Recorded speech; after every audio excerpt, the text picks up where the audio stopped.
says in their police, parentheses, fire. I don't know if that's something for later. I can only talk about the police and what it's for.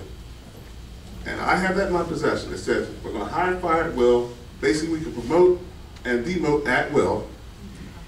And I was told, once again, hearing from other people, because I didn't talk to anybody, that if only the unions come and talk, it doesn't necessarily have to be 49% or 51%. We can do more.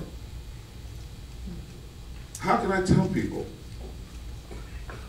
this is a good idea if I didn't talk to anybody? How can I secure my guys and tell them and girls, how can I secure my guys and girls that I represent? Hey, we talk to these people. This is what they're telling us. This is the facts. All I can go off of is I have a pilot program. The other thing I have is a bill or proposed bill from Whit Wilson for this early retirement, because that's another thing that my guys are interested in. Well, we had a conversation with Sheila Oliver. She said, on its face, they're not presenting it.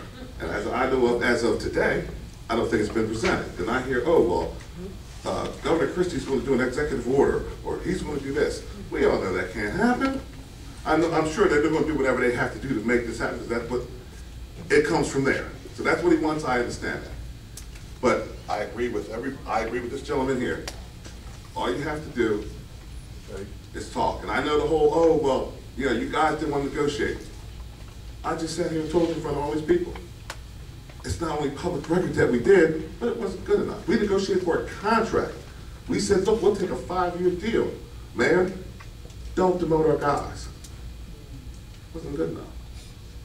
So if we're going to do that with her, if there's really a plan, if there's really a county thing, talk to us. You never know what might happen. That's right.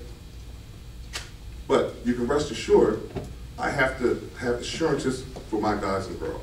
Assurances that if there's a buyout package, okay, guys, you're going to get the buyout package if you got 20 plus, 18 plus, 22 plus, however it works out. You guys are going to be okay. And assurances, excuse me, for the people that's left behind. Now, I can't sit there and say, okay, well, guys, hey, you're all going to be supervised, you're going to be this. But they have to have something. These people have put their lives into this job. And whether people think they're good, bad, or otherwise, they've done it. They could have paid the ultimate price. Some of them have been hurt, injured, at the point where they could have paid the ultimate sacrifice for people they maybe know, don't know, or otherwise. While everybody's asleep at Christmas, on their days off, they're working. While everybody's having Easter dinner with their kids, we're working. And we're working, I know they said in the paper it's number 2, but we all know it's number 1 now. And when it comes out again, it's going to be.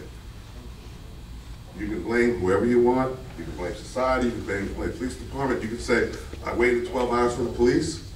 Obviously, we can only come more with dispatch. And the reason why it takes 12 hours, if in fact that did, is because we're out there going violent crimes and everything else. I'm sure we all know, we all read the paper. I was brought back to work, and I've been back to work. I wasn't a stranger to how it was when it's only been 4 years for me. 3 going on 4 years to be the union president. So I wasn't a stranger. I was on the street then. I'm back on the street now. I see a dramatic change.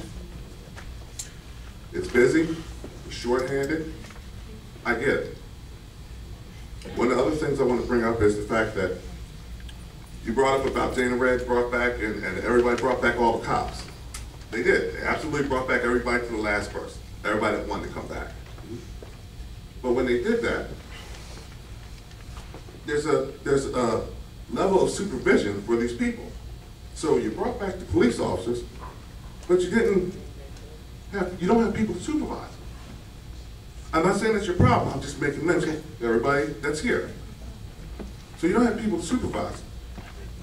So all that does is you're paying somebody whatever a supervisor's rate is to manage these people on overtime, time and a half, doing this, doing that.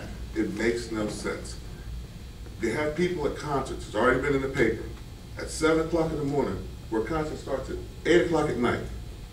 The man that runs it, that pays the city the $45 an hour, whatever it is, tells you, this is how many cops I need, this is when they need to come here.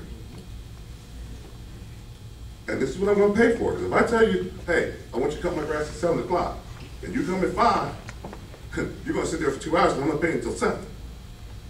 But if you bring me at 7 o'clock in the morning for whatever reason, and now that's on city time, and you have me standing out front of a gate and a lot that's locked and closed downtown where nobody is at 7 o'clock in the morning, that makes no sense to me.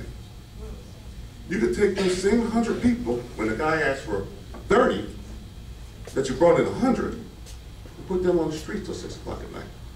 And they can help the other officers out to make sure they're safe. And they can respond to those calls. You know I know, Kevin. You know I know. So, I've been there. I'm not saying that there's a problem here, but if I'm the boss and I'm mucking up the works, you're holding the officers accountable. They don't make the decisions. They don't tell you, hey, be here at 7 o'clock in the morning. Officers don't just show up. They're told to do that. So there's some other things that need to happen here and need to be looked at. I agree. And as far as the unions, I know John came in, talked. They haven't talked to me. Don't know why. I was there. They showed me out the meeting. I get it. But that needs to happen. If we're going to have some kind of meaningful talks or do whatever, we need to make that happen and quickly. Because I know it's full steam ahead for the county PD, and if there's nothing else to go on to give my men, then obviously the only things I can say is this is what we have in one hand, this is what you have in the other hand. So what you do is you deal with what you have in front of you and you prepare for a fight, because you know no different. Maybe it's time for y'all to come to us or us to come to y'all, which I've been doing anyway. So then we'll have the middle part. Then maybe we don't need a fight. That's all I have to say. Understood.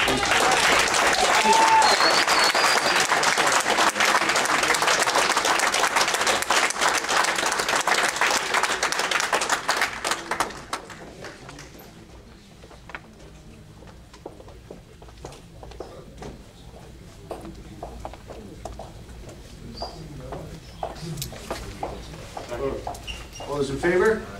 Opposed? The public hearing is closed. Ladies and gentlemen, at our caucus on Tuesday evening, the Board of Freeholders reviewed the resolutions to be